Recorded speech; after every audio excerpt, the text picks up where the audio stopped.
Hi all. आज हम देखेंगे कॉन्ट्रैक्ट लॉ। इसमें दो सेक्शंस में लूँगा या फिर दो कॉन्ट्रैक्ट्स के बारे में आज हम पढ़ेंगे। That is contract of indemnity and then contract of guarantee. दोनों भी लॉ ऑफ कॉन्ट्रैक्ट्स में एक एसेंशियल पार्ट है एंड फिर काफ़ी एग्ज़ाम्स में उसका क्वेश्चंस आता है। So we will try to understand it today and साथ में मेरा भी एक रिविजन हो ही जाएगा। Okay, so what is contract of indemnity, इसको हम लेकर चलते हैं। So first we will be looking this.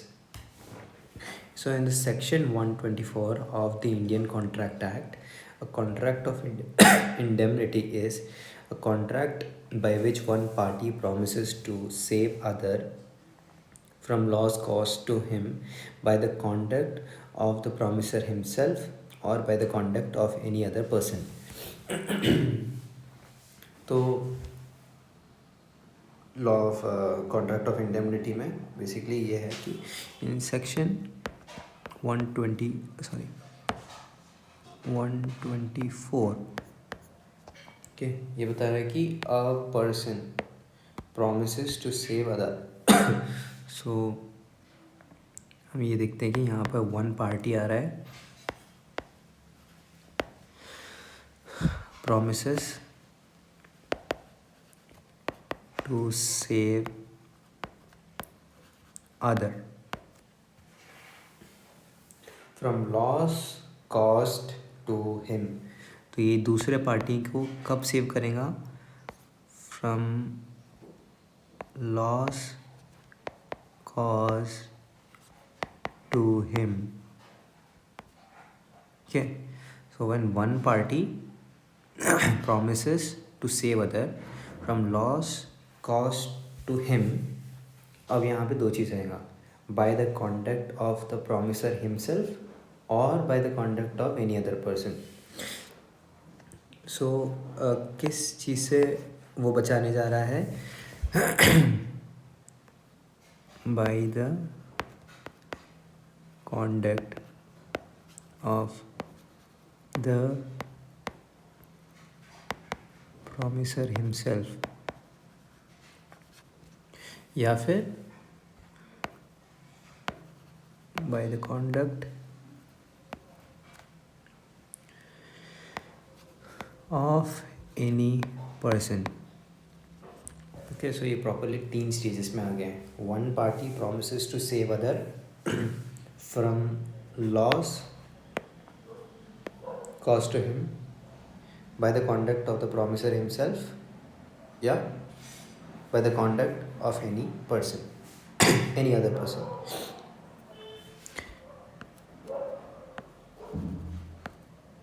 all right, अब इसमें हम डेफिनेशंस तो देख लिए, तो अब देखते हैं नेचर एंड स्कोप। इसका नेचर एंड स्कोप क्या है when it comes to contract of indemnity. Contract of indemnity are based on the principle of protecting one party from the consequences of certain actions or events. They involve one party agreeing to compensate the other for any loss or damage suffered. These contracts are usually entered into in situations where one party is exposed to risk or liability and seeks protections from it. तो contract of indemnity कब इस्तेमाल हो रहा है? जब एक party एक ऐसे सिचुएशन में है जहाँ पे रिस्क इन्वॉल्व है। सो उस समय में वो आप एक प्रोटेक्शन, एक सुरक्षा को देखने के लिए, सीख करने के लिए इस कॉन्ट्रैक्ट के अंदर वो एंटर हो सकते हैं। इसमें और एक बात है कि it involves one party agreeing to compensate. तो उसमें एक पार्टी है वो अग्री करता है या फिर वो मान जाता है कि वो अगले इंसान का कोई भी लॉस हो जो उस कॉन्ट्रैक्ट में के द्वारा सफ़र किया हो, तो उस समय में वो उनको मदद कर सकता है, कॉम्पनसेट करेगा। And the first and foremost based on the principle of protecting one party. So basically ये जो कॉन्ट्रैक्ट है वो किसी रिस्क से प्रोटेक्ट करने के लिए इसको बनाया जाता है. So this is the nature and scope. Next we'll see section 125.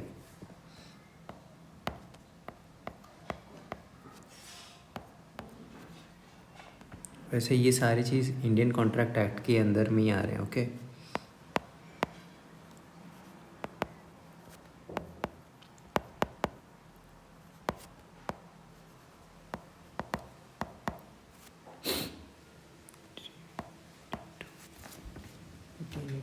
Correct.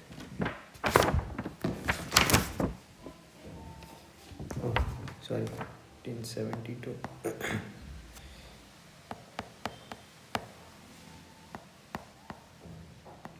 1872. Alright. Okay. यहाँ पर क्या है? Rights of indemnity holder.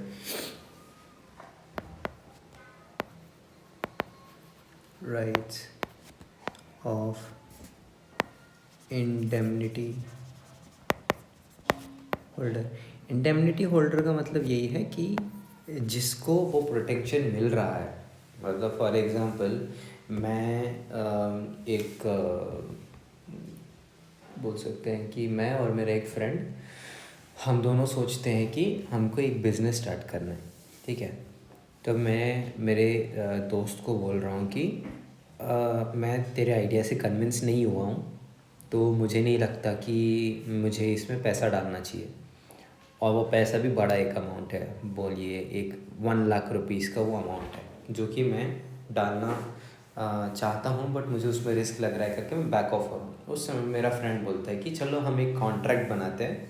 ठीक है. ऐसा एक हम कॉन्ट्रैक्ट बनाते हैं कि मैं रिस्क लेता हूँ कि अगर ये कंपनी या फिर ये जो बिज़नेस है जिसमें हम इन्वेस्ट कर रहे हैं, अगर तुम अपना पैसा डालते हो और उसमें कोई भी लॉस आ जाए, वो बिज़नेस डूब जाए, तो मैं तुम्हारा पैसा जितना दिया है उसको मैं लौटा दूँगा. ठीक है.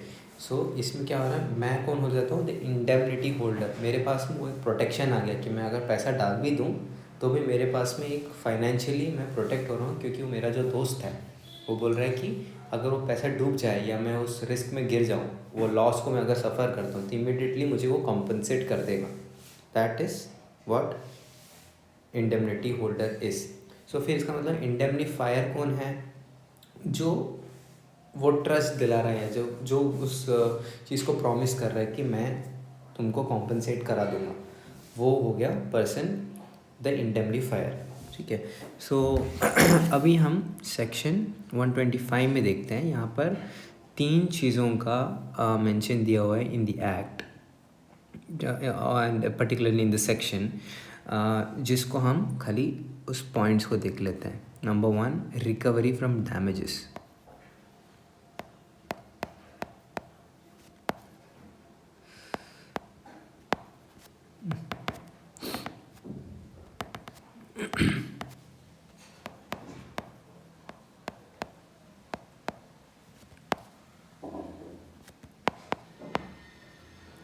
This is number 1. Number 2, recovery of costs.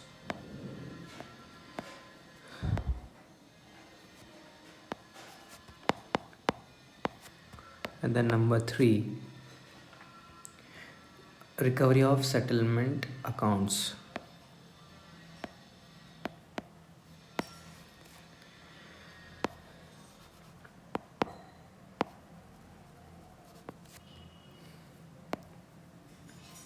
Amounts, not accounts, amounts. Alright. सो ये 3 चीज़ें मेंशन किया हुआ है इन दिस सेक्शन 125. मैं आपको एग्जैक्ट जो सेक्शन है उसको पहले रीड करता हूँ एंड देन हम इसको 1 by 1 अंडरस्टैंड करेंगे. It's only 1 section. Okay. So Indian contract act.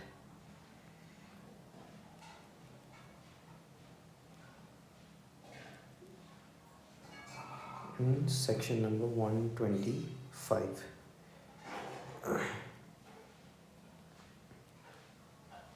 Rights of indemnity holder when sued.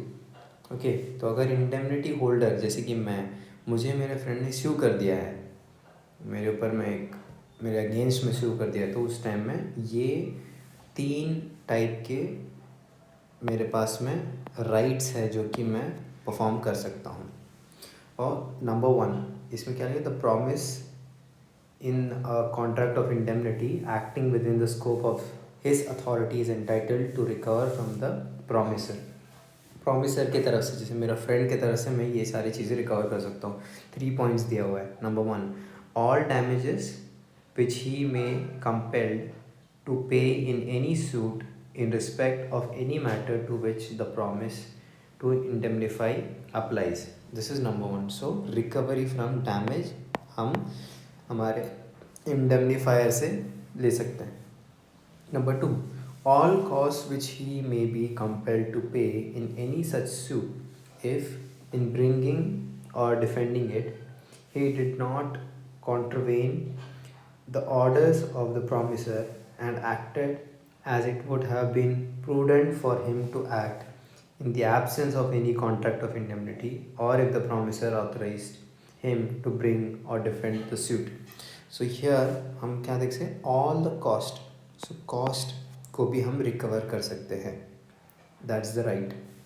And then all sums which he may have paid under the terms of any compromise of any such suit, if the compromise was not contrary to the orders of the promisor and was one which it would have been prudent of the promisee to make in the absence of any contract of indemnity, or if the promisor authorized him to compromise the suit. So इस जब वो सू हो जाता है indemnity holder, उस समय में वो अपना सारे सम के ऑल सम अमाउंट जितना भी उसको वहाँ पर खर्चा हुआ होगा ही कैन ले सकता है, रिकवर कर सकता है। Okay right. अब इसके बाद में कुछ 2-3 केस लॉस है, उसको मैं बस लिख के रख लेता हूँ जस्ट इन केस एग्ज़ाम्स के टाइम में किसी न किसी को तो यूज़ आ ही जाएगा।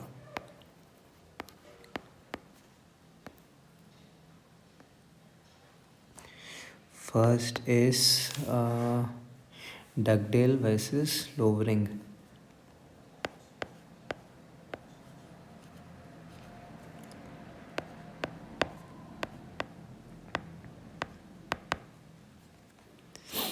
कब है, 1827। Okay.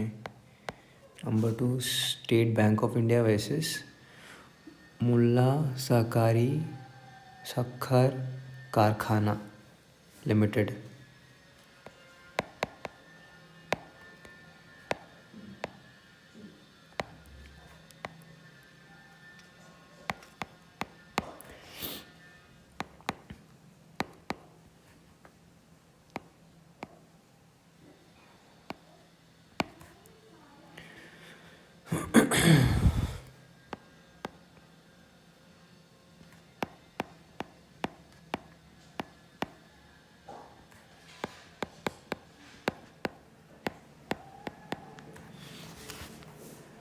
And one of the famous case laws जो कि काफ़ी डिस्कस होता है, that is Gajanan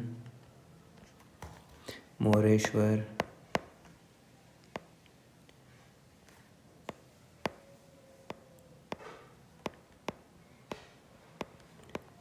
versus Moreshwar Madan.